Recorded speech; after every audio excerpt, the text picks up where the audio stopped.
Bonjour à tous, bienvenue pour cette nouvelle émission avec une invitée multitalent. Outre celui d'écrivaine, on l'a vu sur la scène politique, sur nos écrans, au théâtre, entre autres. On va revenir ensemble avec elle sur toutes ses activités. Bonjour Pauline Delpech. Bonjour Stéphane, Alors, merci de me recevoir. avec grand plaisir. Alors, j'ai lu que vous vous destiniez à être criminologue et que vous étiez réfugié dans l'écriture depuis votre adolescence, c'est vrai? Oui, je voulais être criminologue, mais comme à mon époque, ça date un petit peu, il y avait pas vraiment de cursus en criminologie en France. Donc j'avais commencé des études de droit et j'ai été très vite noyée par la somme de travail que ça demandait. Donc j'ai préféré écrire autour des polars et des tueurs en série que d'en faire mon métier. Je crois que vous avez eu une adolescence un petit peu difficile. Je ne sais pas si vous souhaitez en parler. Si on Est-ce peut que en discuter, alors là, c'est tellement loin derrière moi. oui, C'était plutôt la fin de mon adolescence. Si vous faites allusion à l'anorexie et oui, à mon oui, internement, j'avais 20 ans, donc d'accord. je suis tombée malade aux alentours de mes 18 ans, donc j'étais déjà une jeune femme, quoi, ou une post-pubère, on va Bien dire. sûr. Donc en 2007, vous avez publié votre premier roman, donc Sous la neige noire. Vous l'avez peaufiné longtemps, en fait, le personnage central d'André Georges Barnabé. Ah bah oui, j'ai commencé à rêver de lui et un peu à l'envisager quand j'étais justement internée à Sainte-Anne pour mon anorexie. Et comme ces moments-là le temps s'étire quand on est dans ce genre d'endroit. Et c'est là où c'est bien parce que j'ai mis mon imaginaire un peu au service de choses. J'étais moi-même j'ai été même moi frappée de qu'il arrive aussi vite à moi ce personnage. Et donc j'ai pas écrit à Sainte-Anne, mais en tout cas j'ai annoté deux trois trucs à son sujet. Mhm. Et en sortant de l'hôpital, c'est là où j'ai eu envie d'en faire un roman, en tout cas un personnage de roman.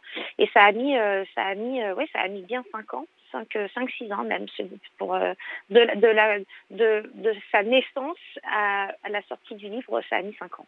Et alors deux opus suivront, donc en 2008, et Je brûlerai ton cœur de pierre, et 2009, donc Le sang des tourterelles. Comment est née cette idée de faire une trilogie? Je suis une amoureuse d'Hercule Poirot, je suis une amoureuse Ah, de moi Maigret, aussi.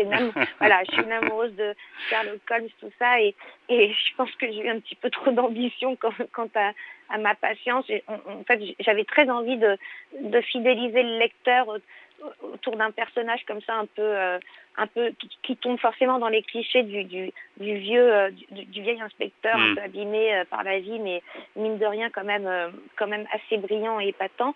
Et puis c'est vrai au bout de 3 livres, je me suis dit qu'il était temps de passer à autre chose. Donc voilà, après peut-être y revenir un jour, je sais Oui, pas, mais oui. en tout cas 3 déjà c'était suffisant, surtout que je les ai vraiment écrits les uns à la suite des autres, Hmm. ces 3 livres. Et c'est vrai qu'à un moment donné, j'étais un peu je le voyais un peu partout mon Barnabé, et donc j'avais envie d'explorer d'autres univers de toute façon. Donc après, il y a eu un quatrième livre, Souvenance, qui a été adapté à l'écran. C'est une Qui est en sacrée train, reconnaissance. qui est en train de l'être là. Donc c'est ça, le montage a mis un peu de Un peu temps, plus de temps, oui, que un peu plus prévu. de temps, oui, mais c'est en train de l'être et je suis très très heureuse. Alors j'ai pas le droit de parler ni du casting ni de quoi que D'accord. ce soit, mais en tout cas ouais, je suis très très heureuse et c'est pour ça que je compte sortir mon prochain roman au moment où le film sortira. Voilà, D'accord. double actu quoi. Double actu. Donc parallèlement à vos activités d'écriture, vous vous engagez aussi dans de nombreuses causes sociétales, Oui. Octobre Rose, les voix de l'enfant. On vous sollicite beaucoup ou c'est vous spontanément qui vous rapprochez de ces mouvements? Non, ça a été des demandes de ces associations-là. Les voix de l'enfant, c'est parce que si mon beau-père en faisait partie, et comme Hmm. j'étais très copine avec Mathieu Joanne qui composait Oui. ces jeudis chansons, il m'avait entendu un jour murmurer, il m'avait entendu chantonner à l'oreille de mon père, et donc il m'avait proposé d'y participer, et ça m'a fait très plaisir. Octobre Rose, ça a été aussi pareil, c'est l'association qui est venue me chercher. Mais après, quand je me suis présentée à Paris en politique, Oui, là j'allais y aussi, venir. Ouais. c'est le parti qui a fait appel à moi. Mais en revanche, maintenant, c'est moi parce que j'ai monté une boîte où maintenant je lutte contre les gros lobbies. Oui. Donc c'est moi qui vais chercher là les gens avec qui je travaille. Donc toujours engagé pour l'environnement, pour l'écologie. Oui. Est-ce que vous étiez à un moment membre du Parti écologiste? C'est toujours le cas ou Non. En fait, j'ai jamais adhéré. J'ai toujours été candidate libre, comme on dit, comme quand on passe le bac en candidat libre. Mais j'ai été sous l'égide d'Europe Écologie Les Verts à la mairie du 17e à Paris, mais j'ai jamais été encartée dans aucun parti. Je souhaite pas. Je suis pas une militante en tout cas, je suis pas une militante politique. Vous voulez garder votre liberté, quoi. Exactement. Parce que ça me permet en plus de pouvoir collaborer avec des gens de plusieurs paysages politiques, jamais l'extrême droite, mais sinon je peux aller parler à des gens dont les intérêts convergent parfois avec ce que je défends. D'accord. On vous a vu aussi dans pas mal de films, de téléfilms, de séries comme RIS Police Scientifique. Comment ça s'est présenté, cette diversification? Ça, c'était une très grosse erreur de parcours parce que je suis une très très mauvaise comédienne. Et d'ailleurs, j'ai une anecdote si vous voulez la connaître. Oui, bien sûr. J'ai été... mon ami Fabien Oteniente mon agent l'avait supplié de me prendre sur le film Disco. Oui. Et j'ai été 30 jours quand même sur le tournage du film Disco avec Franck Dubosc, Le Bihan et compagnie, et Emmanuel Béard, entre autres. Et figurez-vous qu'on ne voit pas une seule seconde de montage. Voilà. Non, ça prouve combien, en tant que comédienne, c'était pas très concluant. C'est juste que quand je suis sortie de Sainte-Anne, d'abord j'étais jeune fille, et puis j'évoluais dans le sillage de mon beau-père, et c'est vrai que je crois que j'avais envie d'être très connue. Et sans avoir du tout la vocation en plus de la comédie, enfin en tout cas je suis une vraie cinéphile, mais je suis très mauvaise comédienne parce que ça m'ennuie éperdument en fait d'être sur un plateau. Et donc voilà, je me suis dit que ce serait une bonne solution pour être très vite connue, qu'on me trouve belle et de gagner beaucoup d'argent. Donc voilà, c'était des raisons qui n'étaient pas très nobles, mais c'était les miennes. Et sur les planches de théâtre, c'est quelque chose qui vous intéresse davantage ou pas?